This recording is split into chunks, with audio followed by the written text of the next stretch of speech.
You make thousands of decisions every day. Most of them feel small. What to say in that Slack message? Which notification to ignore? Whether today is finally the day you quit that job. But a handful of decisions quietly shape your entire life. And here's the part no one prepares you for. You almost never know if you're making the right one. If you've ever looked back and thought, how did this turn out so differently than I expected? Or, why did that work for them but not for me? This is about why that happens and how to make better decisions anyway. We like clean stories. We scroll LinkedIn posts that say, this one decision changed everything. We read Twitter threads titled, The 5 Best Choices I Ever Made. In those stories, good decisions lead to success. Bad decisions blow up immediately. The lesson is obvious. The path feels repeatable. But the real world isn't that neat. Sometimes smart choices fail. Sometimes reckless ones pay off. Poker players figured this out a long time ago. Annie Duke spent years playing high-stakes poker. Not casually, not socially, but professionally. Millions of dollars on the line. Incomplete information, real consequences. What poker taught her wasn't how to gamble. It taught her something more uncomfortable.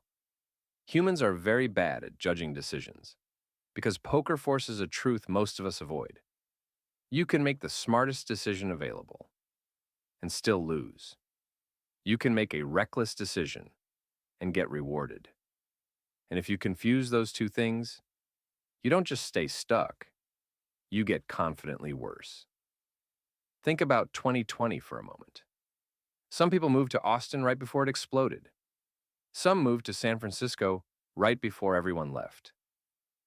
Same category of decision, wildly different outcomes. We call the Austin movers visionaries. The San Francisco movers? Not so much. But here's the uncomfortable part. Luck, not genius, wrote those stories. Most of us judge decisions by how they turn out. If it worked, it must have been smart. If it failed, it must have been naive. Poker players know that's a trap. They call it resulting, judging a decision by the outcome instead of by what was actually knowable at the time. Life does this constantly. Poker just makes it impossible to ignore. That's why poker players don't think in certainties. Most people ask, will this work? Poker players ask, how likely is this to work?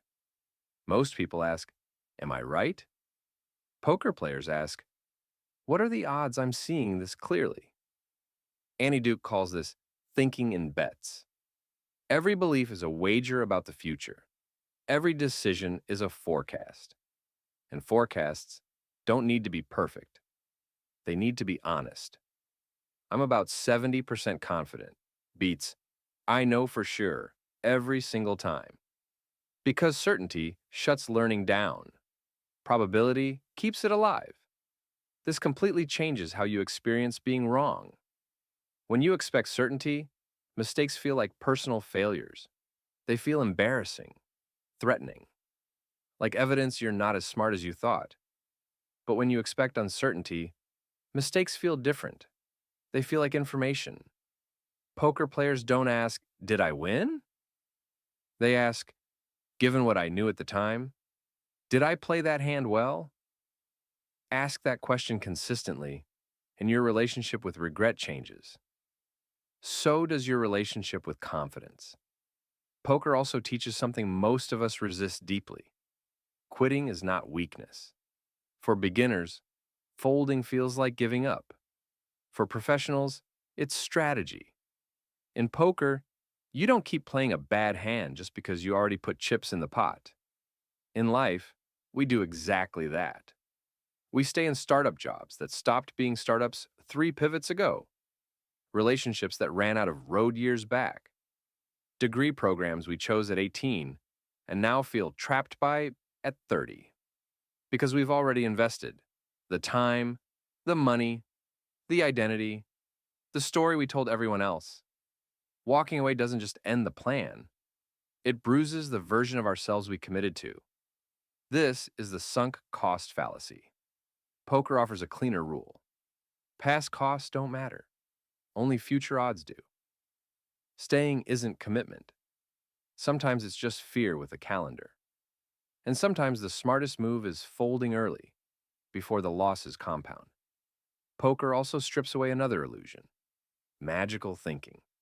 We buy car insurance without believing we're about to crash, but suggest having a backup plan for your career or relationship, and suddenly it feels like bad energy, as if acknowledging risk somehow causes it. Poker players don't think that way.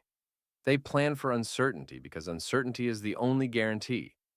Having a plan B isn't pessimism, it's intellectual honesty.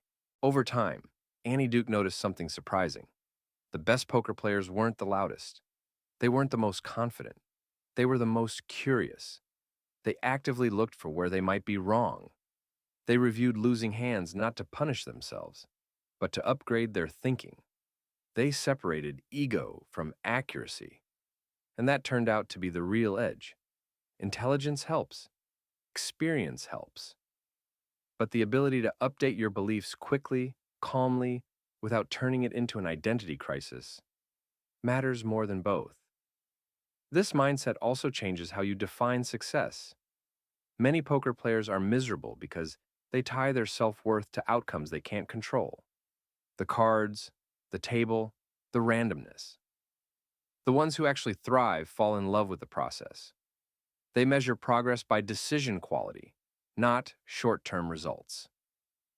They ask, am I thinking more clearly than I was 6 months ago? That turns out to matter far beyond poker. When your happiness depends on outcomes, luck owns you. When it depends on process, you own the game. Eventually, Annie Duke left professional poker. But she didn't leave the lessons. She just started applying them everywhere else. Because life is one long series of bets: careers, relationships, what skills to learn, what information to trust, what stories to believe about yourself. You never have complete information. You never eliminate uncertainty. You never control how things play out. What you can control is how honestly you assess the odds, how quickly you update when you're wrong, and how willing you are to fold when the hand no longer makes sense. That's not gambling. That's clarity in an uncertain world. You can't control the outcome, but you can get better at how you decide. And over time, that's the only advantage that actually compounds.